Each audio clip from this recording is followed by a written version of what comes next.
The Lovers. It was all his idea. "Let's do it," he said, grabbing 2 tablecloths. I followed him, giggling. Nobody saw us leave. I sat bolt upright in the car in that brown blouse. He kept his eyes on the road. It was so hot, and him in his brown suit and tie.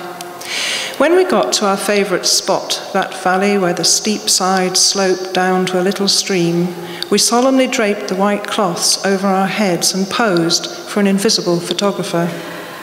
Once the veils were on, the laughter stopped. Now we were a blind bridal couple feeling our way, rooting, fumble-mouthed for dry kisses under a white shroud. Not like kissing eyes closed, it was more than that, and stranger. He was a stranger. I was a stranger. We did not know ourselves. Apple-bobbing, arms behind our backs, we discovered the shapes of our faces, his nose elongated, my cheekbones sharpened, his cleft chin shrunk.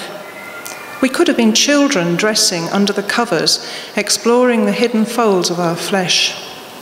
We had thought, if we'd thought at all, in our rush to get there, we would tear off the masks, then our clothes, that we would scatter them in the stream as we ran. Instead, we created new bodies under the folds, and then silently, by mutual consent, took them off, and not wanting to look at our old selves, drove back to town. Elizabeth's diary, 1st of September. Played tennis, won 6-2, 6-2. Germany invaded Poland. In a low-cut tennis dress, a little out of breath, she comes through the French doors to find Wilfred hunched over the wireless. Curled almond leaves are falling as the newsreader's voice attaches itself to the racket. She pours herself lemon juice from a cold blue jug. Richard trundles his horse across the lawn. Patricia pelts him with windfalls. In the kitchen, Mrs. Bloomfield is making quince jam.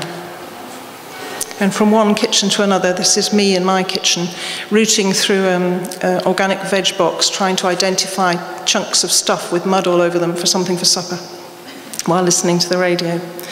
Organic veg. It arrives in a cardboard box, the contents indistinguishable, caked in mud. I take a lucky dip. Chris Evans is playing Wooden Heart, and there, in my hand, is the heart of David Morris, who took me to GI Blues. I'm careful with it, scrub it gently, lay it on the chopping board, sharpen the knife, and begin. It was always you from the start, croons the king, but what would he know about preparing kol rabbi? For that is what lies before me, resisting my efforts, as he lapses into German or something approximating to it. So, mothballs. So, camphor's carcinogenic. I was right all along about the mothballs that choked me at the threshold of Grand's spare room. I thought the moths ate them, that Grandma tucked them into Grandad's drawer to tempt their toothless jaws from feasting on his socks. I hated their slamming panic at the lamp, the way they plummeted, leaving that foul brown bloom on the page, the heel of my hand. The big fat cigar one that stumbled in when the light was on was so obscene I couldn't bring myself to bash it with my shoe for fear of the colour of its blood, that creature of the night who, if it lived, would silently strip my clothing as I slept, leaving only a row of buttons down my chest. A Jewish giant at home with his parents. Ever wanted to eat your folks like icing dolls off a wedding cake? I could sweep them up like dust, shake them onto the flower bed. They keep the curtains closed all day to stop the carpet fading. They don't like my nose, my hair, my enormous feet. Mum keeps a room full of toys as if I might regress. Looks up at me sometimes like I'm some kind of ogre, while Dad stands, hands in pockets, looking at his shoes, diminished, defeated, not knowing where to start. I want to stretch out my arms and shake the foundations, stride off in my 7-league boots and find a 10-foot woman. I wrote this poem actually on a train on the way to a writing retreat in Shropshire. And one of the things that kind of stops me writing is family responsibility. So I was trying to shake all of my family responsibilities out of my head so I had some chance of actually writing some poems. And I think I did succeed. My mother, incidentally, has never heard this poem, and I hope she never will. Heading for the Hurst. I needed a break, so halfway to Shropshire, I opened the train door and put my mother out. Chucked her case after her and shouted, "I'll be back for you on Saturday." Meantime, she'd have plenty to amuse her. Shops, theatres, the art gallery, loads of restaurants to suit every taste, even hers. And if time dragged, she could always take a tram to Old Trafford, do the stadium tour, imagine herself walking down the tunnel to be greeted with rapture. As the train pulled out of Piccadilly, I felt myself breathe again. Breathe. I did not look back to check if she was waving.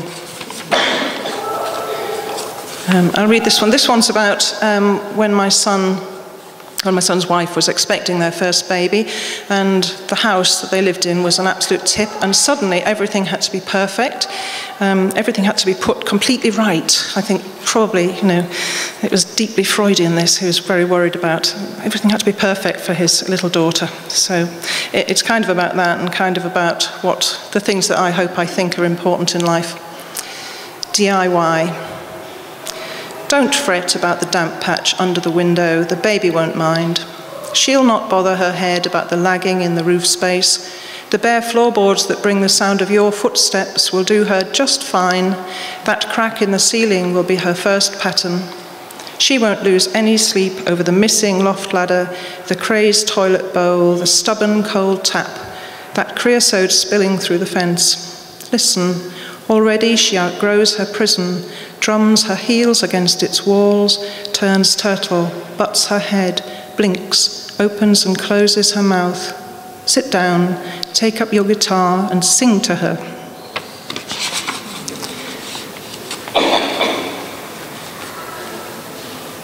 And this is the title poem.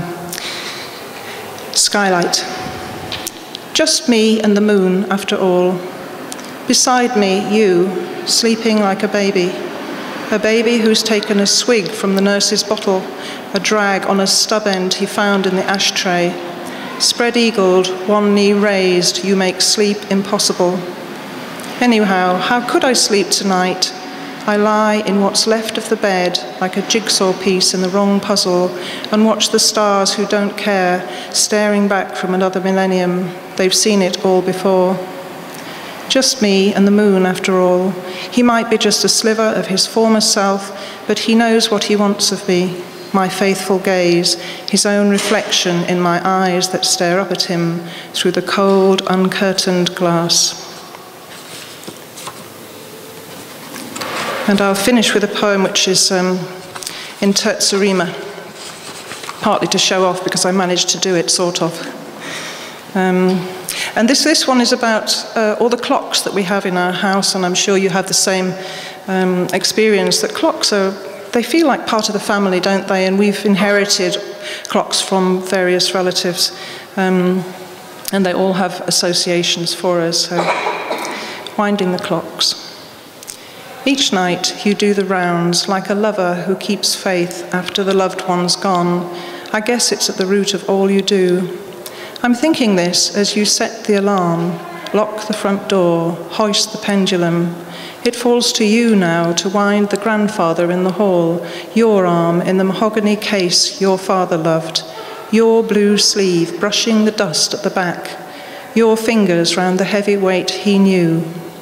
Then you cross the room to Mother's clock, the one that once stood on the nursery shelf. Its soft chime still chides your father for his lack of punctuality. The grandfather strikes the half hour, your brother's carriage clock, an echo from the breakfast room. All your life cantankerous, out of step, yet still they go. Listen, if the clocks bring back the way it used to be and what it is you've lost, perhaps they know what time still holds in store for you and me, still here, watching you turn that small brass key. Thank you.